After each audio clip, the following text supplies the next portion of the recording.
The narrative surrounding Alexander Volkanovski versus Diego Lopes 2 is that Volkanovski is old, past his prime, and should retire. People are predicting he's going to struggle against Lopez, or even worse, get knocked out cold. While I do believe Volkanovski should retire while he's still on top, this narrative couldn't be further from the truth. This fight will be a one-sided beatdown in favor of Alexander Volkanovski. Let's rewind to their first fight, which headlined UFC 314. On paper, it looked intriguing. In reality, Volkanovski dominated from start to finish, winning via unanimous decision. And honestly, the scorecards don't even tell the full story. The gap in fight IQ between these two was massive, borderline alarming. Diego Lopez's game plan appeared to be, I have a great chin, I'll walk forward, brawl, and if I get hit, I'll eat it. Which at this level is insanity. Watching that fight live, all I could think of was, damn, this guy really does have an iron chin. And to be clear, that toughness is admirable, but it's also dangerous. Lopez fights like he's in a street fight. There's very little structure, very little defensive responsibility.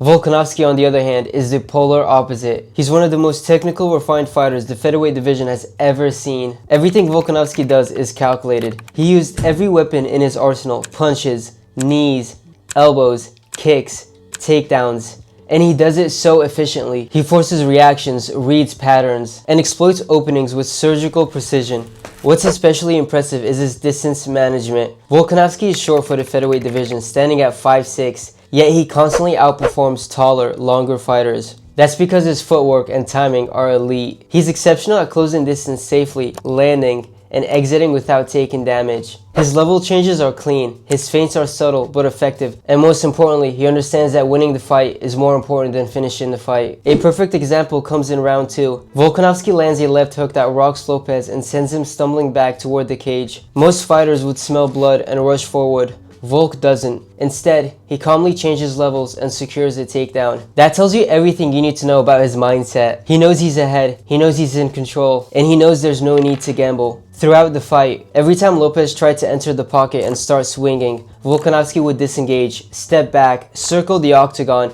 and reset, then re-engage on his own terms. That constant resetting is brutal for a pressure fighter like Diego Lopez. It kills momentum, drains confidence, and forces him to restart exchanges over and over again. Lopez, meanwhile, just stood there and traded, even when it clearly wasn't working. I don't know if he doesn't recognize danger, or simply does not care, but relying on your chin against someone like Volkanovski is a massive mistake. Now, to give Lopez credit, he can strike, he throws with power, and his combinations are dangerous. But there is one fundamental flaw that undermines all of it. He doesn't move his head at all. When throwing combinations, head movement is non-negotiable. You cannot leave your head on the center line, especially against an elite counter-striker. There is a clear exchange when Volkanovski enters with a right cross and both fighters trade combinations. Lopez's head remains completely stationary. Meanwhile, Volk slips as he throws, then exits the pocket cleanly, making Lopez miss on the return. That's the difference between a technician and a brawler. This is the UFC, not a backyard scrap. Fighting smart is how you win championships. Now listen, this isn't a Diego Lopez hate video. I actually like the guy. He has real power, real heart, and that's always exciting to watch. But excitement doesn't beat intelligence. In the championship rounds, Volkanovski continued to fight flawlessly.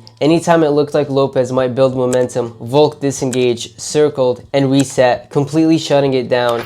In the 4th round, Lopez finally had his moment. He clipped Lopez with a right uppercut to the eye that visibly hurt him. And even then, Volk did not panic. He shot for takedowns, he circled the cage, he controlled distance, he weathered the storm like a veteran champ. That level of composure under fire is exactly why he held the belt for so long. Heading into the 5th round, the scorecards were 3-1 for Volkanovski. Lopez needed a finish, but there was no real urgency. Instead of forcing chaos, he continued signaling, "Come here," standing his ground, waiting. Brother, you're down on the scorecards. This is where you make it ugly and throw everything you have.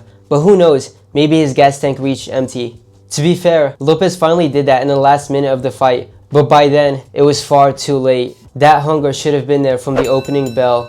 He lost the fight. That bout was Volkanovski's most recent fight. As for Diego Lopez, his next outing came against John Silva, headlining UFC Noche. Going into that fight, I was genuinely hoping to see adjustments, but nope. No head movement, no disengaging, throwing combinations and standing directly in front of his opponent. The amount of damage he absorbed was absurd. His chin is extraordinary, but durability is not a game plan. In round 2, Silva landed a right hand, followed by a left, then another right, and Lopez just stood there. No slips, no step backs, no angles. It's like he believes backing up is a sign of weakness.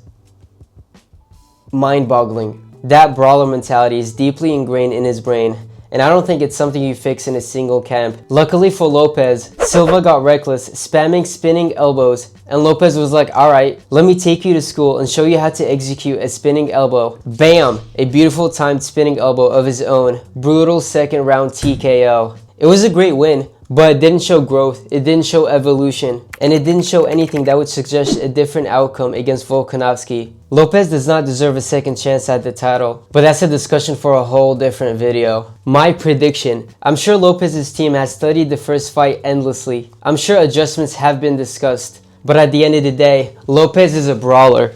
The second fight will look exactly like the first fight, from start to finish. My only hope is that when Volkanovski gets his hand raised, he removes his gloves, places them in the center of the octagon, and walks on his own terms.